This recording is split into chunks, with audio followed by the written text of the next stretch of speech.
The following Defending Our America episode is presented without commercial interruption by Sig Sauer.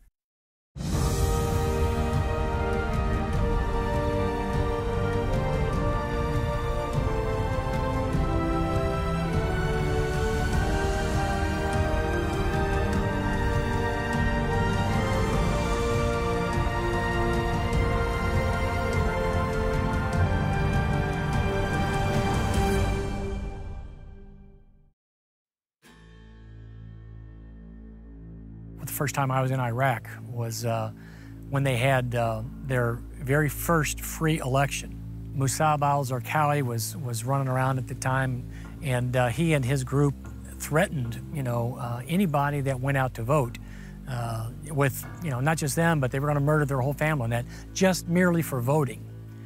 And it was amazing to me to see the enthusiasm that, there were people running around with their little purple finger that showed that they voted because they were so excited about the prospect of voting. They had never had that chance before. I do believe that citizen apathy is one of the greatest threats to America because people are just,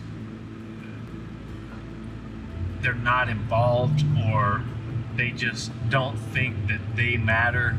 When people see what goes on in Washington, it's almost that they feel like there's nothing they can do about it. That's not true. We do have control.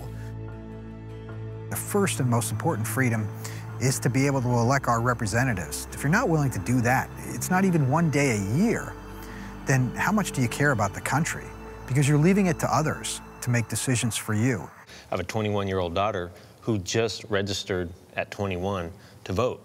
And I had been on her for a couple of years as to registering and why she should. And finally, it took a discussion about family heritage, her grandmother being in World War II, women not having the right to vote, and explaining to her, guys are dying for you to be able to go check that box. You got to understand that. These soldiers were much like soldiers that died in Iraq, soldiers that died in Normandy, and have died in all the wars that America has fought in. They literally volunteered, put their lives on the line for the people of the country. And our ability to live free now rests solely on the backs of those soldiers and these soldiers. Once a week, I believe it was on a Friday, during the briefing for General Petraeus and Odierno, they would have what they called a hero's tribute during the briefing that was done by the Corps chaplain. And he would throw a slide with the photograph of a soldier, sailor, airman, Marine, or whatever, who in the preceding weeks had been killed in the line of duty. And the chaplain apparently had contacted that soldier's family in the interim, and he had found out bits of information about his life, thoughts from the high school coach or from the scout leader or the family member.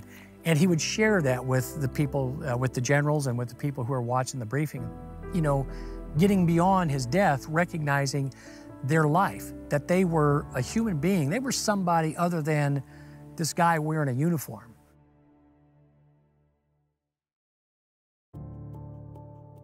In the last 3 months, I've had three police officers from our department, just one recently retired, and two still active, die on the job. And then recently we just had one of my students from the police academy just killed from gang violence.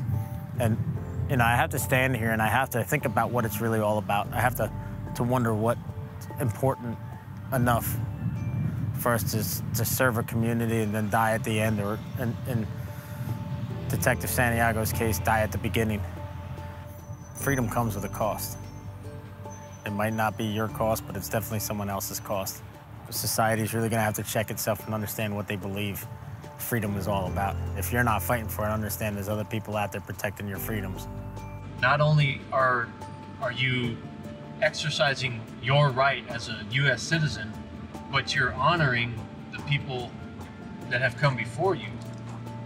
You're honoring the fact that somebody went and died so that you have the ability to walk into a poll of your own free will and make a choice of where you want our country to go for the generations ahead of you. Look at how many flags there are. Look at how many people have laid down their lives for your way of life. You know, imagine if you had to sit in front of them and say, yeah, I'm not going to do it. I'm too tired. The lines are long. Like at the voting booth, really? That guy died somewhere for you to do that. American citizens, hopefully as they're watching this, they're thinking, what have I done to deserve these rights?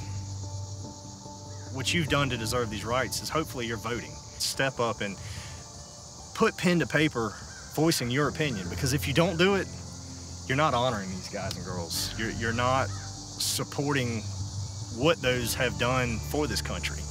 And maybe you didn't go in the military. Maybe you're a school teacher or a doctor or a firefighter or law enforcement.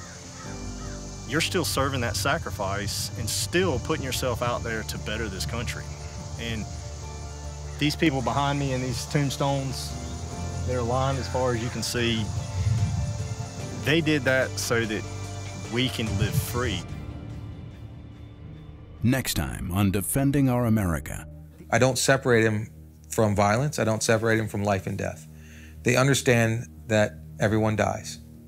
They understand that they will die. They understand that I will die. And they get very serious when I talk about that.